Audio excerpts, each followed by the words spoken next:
Assalomu alaykum. Yaxshimisizlar? Bugun biz sizlarga lotus ipimizdan mana shu to'pini to'qishni master klassini o'rgatamiz. Buning uchun bizga lotus kerak bo'ladi, 100% mikrofibra. Buning uchun bizga 2 krючок ham bo'ladi. Agar zich to'qsanglar 2 krючок, agar bo'sh to'qiydigan bo'lsa 1,5 krючок olasizlar. Bundan bizga ikkita katta razmerda to'pi chiqadi, yozgan namoz o'qiydigan to'pi chiqadi.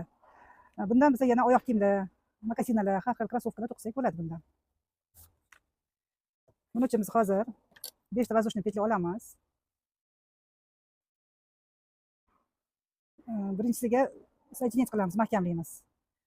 2-3 zanjir chiqamiz, shu yerga 5 ta naketkali ustuncha.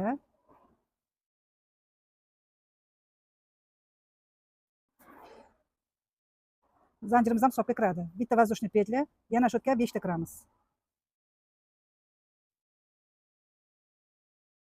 Holatda 6 ta bo'lak to'qib oldik. 5 ta zanjir va 5 ta ustuncha, bitta zanjir qilib 6 bo'lak to'qib oldik.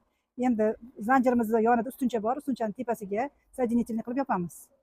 Endi shu holatda shuni ikkinchi qatorimizda buni qaytaramiz. Shu holatini qaytaramiz.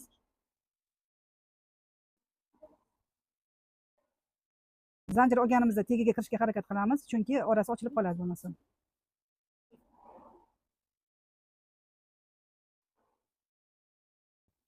Shu holatda keyingi qatorimizda birinchi va oxiriga qo'shamiz. Keyingi qatorimiz 7 ta bo'ladi. 7 tadan keyin yana qaytadan shu 7 tani o'zini to'qiymiz.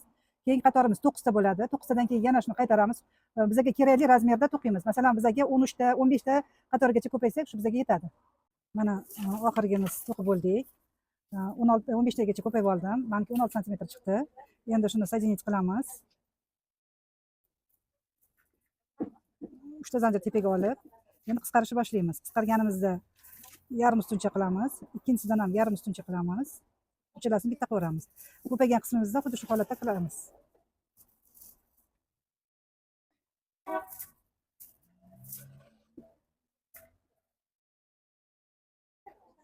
Ikkita ustunchamiz qoldi. Buni ham yarim ustuncha, keyingisidan yarim ustuncha va birlashtiramiz.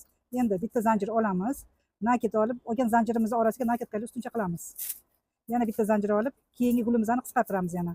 Yarim ustuncha va yana yarim ustuncha bitta qilamiz. Shu holatda mana shu gulimizni qisqarguncha to'qiymiz. Oxirida соединительный qilamiz. Bitta zanjir olib, ipimizni uzamiz. Keyin orqa tarafidan petlalarni yopib chiqamiz.